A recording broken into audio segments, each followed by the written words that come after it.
मम्मीला कसं कळलं? कोणी सांगितलं तिला?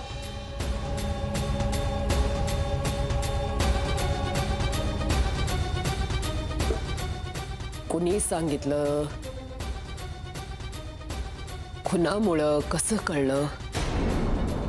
सगळं घरी आल्यावर सांगणार। मम्मी मी घरी येतोय आणि मी तुला सांगणारच होतो सगळं। आत्ताच्या आत्ता तिकडनं घरी यायचं नाही जमणार आहे का तुला? मी येऊ का तिकडं? मम्मी मी घरी येतोय, पण तू शिवा दादांना काहीही करणार नाहीयेस। मी लगेच येतोय।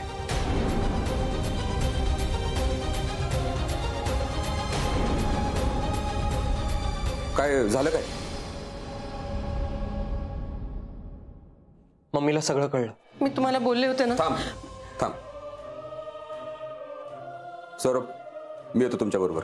चला, काय जे व्हायचं ना ते फायनल करून टाकू आज। चला तुम्ही। नाही बाबा, आज फक्त मी आणि सौरभ जाणार। माऊ तू माझं ऐक। बाबा आज नाही, तुम्ही ऑलरेडी खूप केलंय आमच्यासाठी। शेवटी काहीही झालं तरी संसार आमच्या दोघांचा आहे, आणि मग मीच आज मागे राहिले तर कसं चालेल? या सगळ्याची सुरुवात माझ्यापासून झाली आहे, शेवट पण मीच करणार। कस्तुरी, मम्मीने तुला बघितलं तर ती कशी रिॲक्ट करेल हे मीही सांगू शकत नाही। हो मान्य आहे ना, पण काल पूजेला बसलेलं असताना तुला काय सांगितलं मी? तुझ्या कुठल्याही सुखदुःखात तुझ्यावर कुठलीही अडचण आली तरी मी तुझ्या बरोबर असेन कायम। आणि आता ती वेळ आलीये, या आव्हानाला आपण दोघांनी एकत्र सामोरं जायला पाहिजे। माऊ पण तू बाबा प्लीज, आजपर्यंत तुमचं सगळं ऐकत आले मी, यापुढेही ऐकेन, पण प्लीज आज मला जाऊ दे। माऊ तू खूप साधी आहेस, तू लहान आहेस अजून, तुला यातलं काही माहित नाही। हे बघ, आणि तुला काय झालं तर आम्ही काय करणार सांग बरं? बाबा तुम्ही नका काळजी करू, मला नाही होणार काही। आजपर्यंत तुमच्याकडून जे शिकले ना तसंच वागेन, पण बाबा आता त्या घराला आणि तुमच्या लाडक्या लेकीला हक्काने नांदायची गरज आहे, त्याच्यासाठी आम्हाला जावंच लागेल, आणि आता यापुढे आम्ही त्याच घरात राहणार। आता परत येईन ना ते जिंकूनच।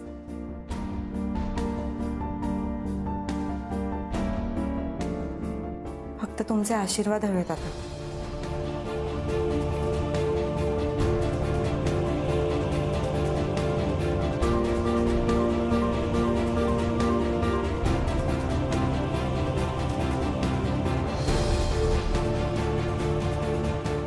येतो।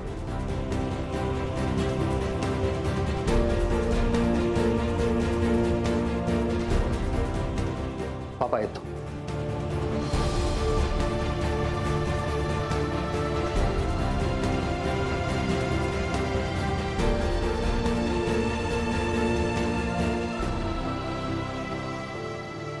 मम्मी मी काय म्हणतो ते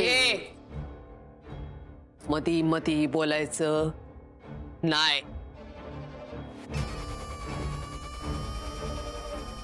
तुझा आणि माझा संबंध संपला।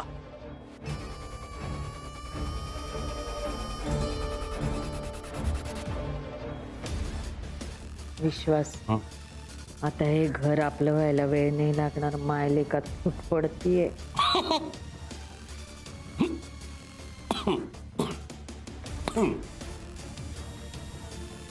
एवढा वेळ लागतो वाटतं घरी यायला?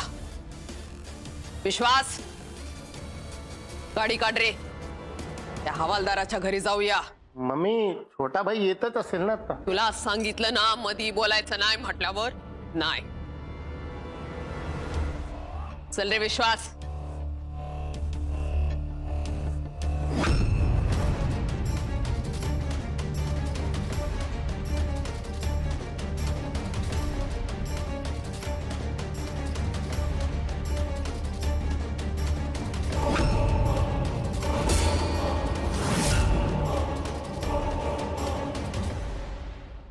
जोपर्यंत मी सांगत नाही तोपर्यंत घरात पाऊल टाकायचं नाही।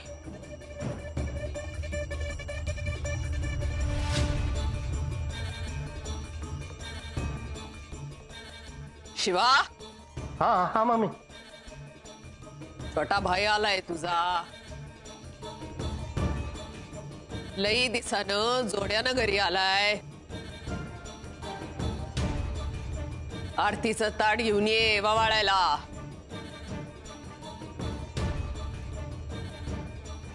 अरे एकदा सांगितल्यावर ऐकायला येत नाही का?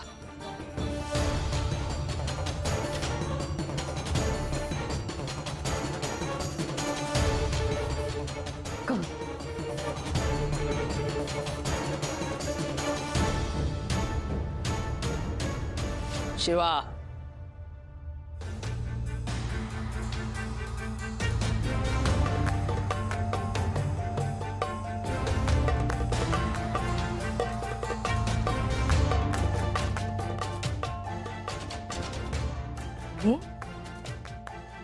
रुकवातात उभा केलाय का रे तुला? वबाळ, तुझ्या छोट्या बाईला व्यवस्थित वबाळ. आरती उतरव आणि आम्ही समजे टाळ्या वाजवू. कशा?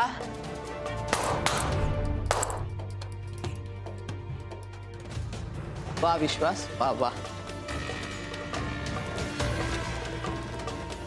एकदा सांगितलेलं कळत नाही का रे?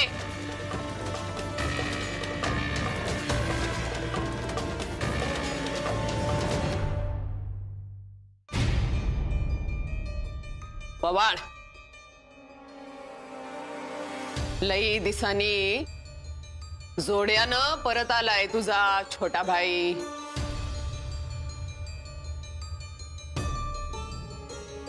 विश्वास, टाळ्या आता वाजवायच्या होत्या.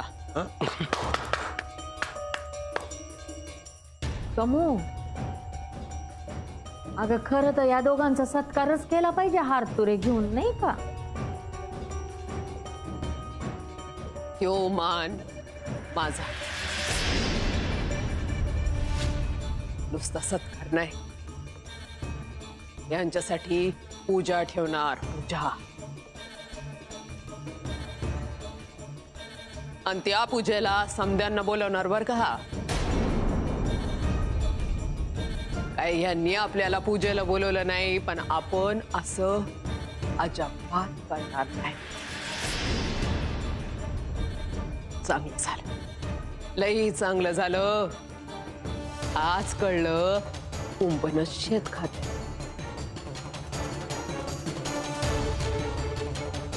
आज कळलं तरी आपलं माणूस कोण आणि आपल्या विरोधातलं माणूस कोण. मम्मी प्लीज प्लीज त्याला काही बोलू नका.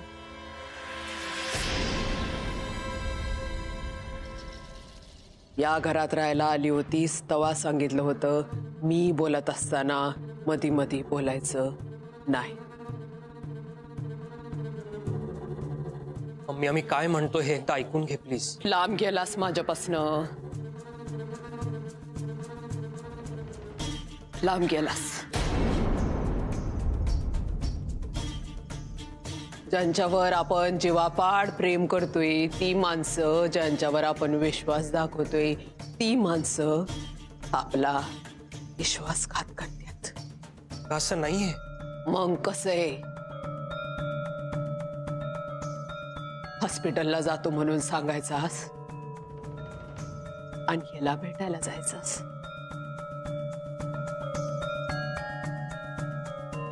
मला सारखी कानात येऊन सांगायची, विश्वास ठेवू नकोस बर का, विश्वास ठेवू नकोस. पर मी माझ्या लेकराव विश्वास ठेवला.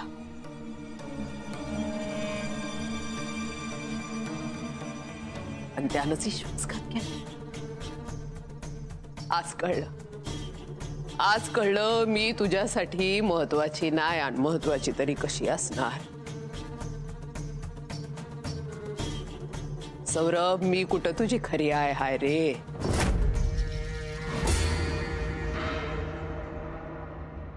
असं बोलू नकोस तू. का बोलू नको? प्रेम केलं तुझ्यावर, फायदा घेतलास.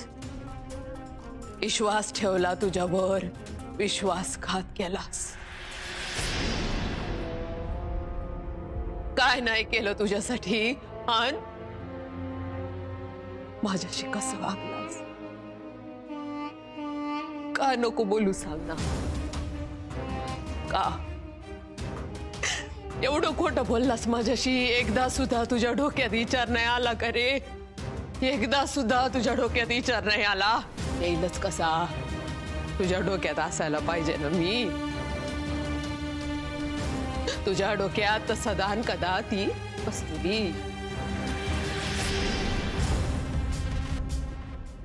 आज कळलं मला. आज कळलं मी तुझ्या डोक्यातच नाही, कारण मी तुझ्यासाठी महत्वाची नाही. महत्वाची आहे ती फक्त कस्तुरी. मम्मी प्लीज प्लीज त्याला काही बोलू नका. माझी चूक झाली आहे, तुम्ही मला बोला हवं ते. आतापर्यंत हेच करत आले, हेच बघत आले. एकमेकांच्या चुका एकमेकांवर ढकलायच्या.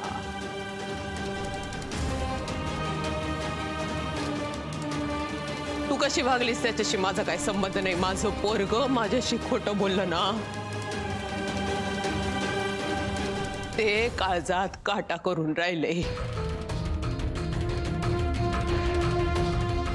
तुम्हाला यायचंय या घरात? या. इथून पुढं तुमचा आणि माझा संबंध संपला.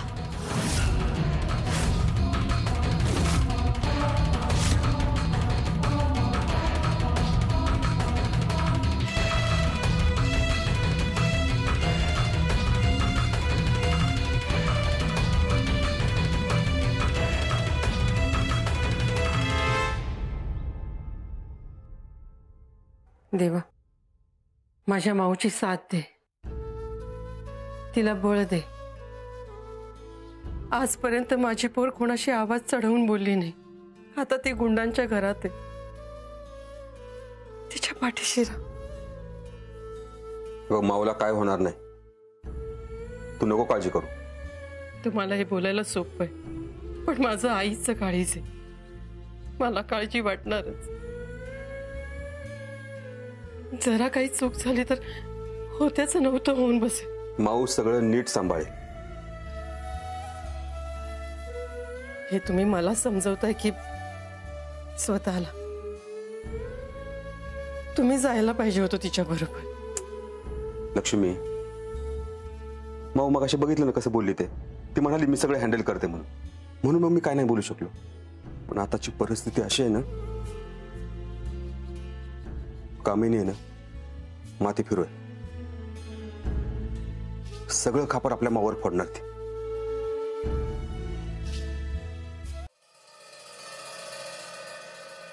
देवा, आतापर्यंत तुझ्याकडे मी काही मागितलं नाही. तुझे दिलंस ना, त्यात समाधान मानलं. आणि ही शिकवण माझ्या पोरांना दिली. माझं काय चुकलं असेल ना, त्याची शिक्षा माझ्या लेकीला देऊ नको. मला ते, माझी लेक भोळी आहे. सगळ्या लढाया एकटीनं लढली. देवा, आता तुझी गरज आहे, तिला साथ दे. बाबा, आओ आओ आओ, तुम्ही कशाला रडताय बाबा? तुम्हाला शोभत नाही हो. आणि तुम्ही वाघासारखे आहात ना. वाघ कधी रडताना बघितलंय का? हा, आम्ही आहोत ना तुमच्या सोबत. आपली माऊ एकटी नाहीये, आपण आहोत तिच्या सोबत. तुम्ही रडू नका हो. तुम्ही शांत व्हा. तुम्ही काळजी करू नका. आपण जाऊ तिकडे. हा, शांत व्हा तुम्ही.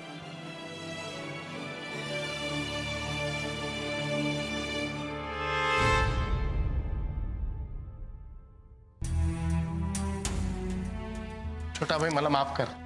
माझीच चूक आहे. काय बोलताय शिवा दादा? तुमची काही चूक नाही. नाही, मीच चुकलो. मला आधी त्या गुरुजीला गाठायचं होतं, म्हणजे तू इकडे येऊन तोंड उघडलं नसतं त्याने. शिवादादा, जे झालंय ते झालंय. आता आपण ते बदलू नाही शकत. जे होतं ते चांगल्यासाठीच होतं असं आपण समजू. छोटाबाई, आता यात काय चांगलं झालंय? तुमचं आणि मम्मीचं भांडण झालं, ते तुमच्याशी बोलत सुद्धा नाहीये. आणि आता मी सुद्धा त्यांच्या नजरेत बेईमान झालो. शिवादादा, तुम्ही नका काळजी करू. आपण काही ना काही मार्ग नक्की शोधून काढू. आणि बेईमानी नाही केली आहे तुम्ही. जे खरं आहे आणि चांगलं आहे त्याच्या बाजूने उभं राहिला. त्यामुळे प्लीज तुम्ही वाईट वाटून घेऊ नका. पण काही झालं तरी मी गुन्हा केलाय. मला शिक्षा मिळाली पाहिजे. पण आधी त्या गुरुजीला बघतो. शिवादादा, शिवादादा,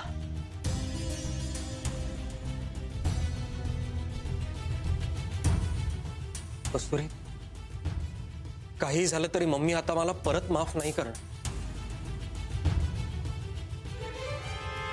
गौरव,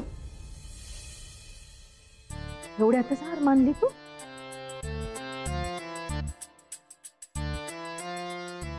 आणि तुम्ही दोघं असे बाहेरच उभे राहणार आहात का? हा? बसा आधी शांतपणे. बसा बरं, बस. अरे बसा बाबांनो. ओ पदरी पडलं. शरदराव बघत काय बसले? पाणी घेऊन या त्यांच्यासाठी. पोरांचा जीव जरा शांत होऊ दे. नुसती वाचा वाचा वस वस वस वस झालीये. सौरभ, अरे बाबा, कमू इथं होती म्हणून मी मगाशी काही बोलले नाही. मी तुमच्याच बाजूनी आहे. नाही, आता ती माझ्यावर बिल फाडत असते आदनं मधनं. पण आता काय करू बाबा? काही झालं तरी मी या घरात शेवटी पाहुणी आहे. मला काय बोलायचा अधिकार आहे का काय आहे? नाही, आणि कमूचा राग तर तुला माहिती आहे. मी जरा काही बोलले तर या घरात ना बाहेरच काढेल मला.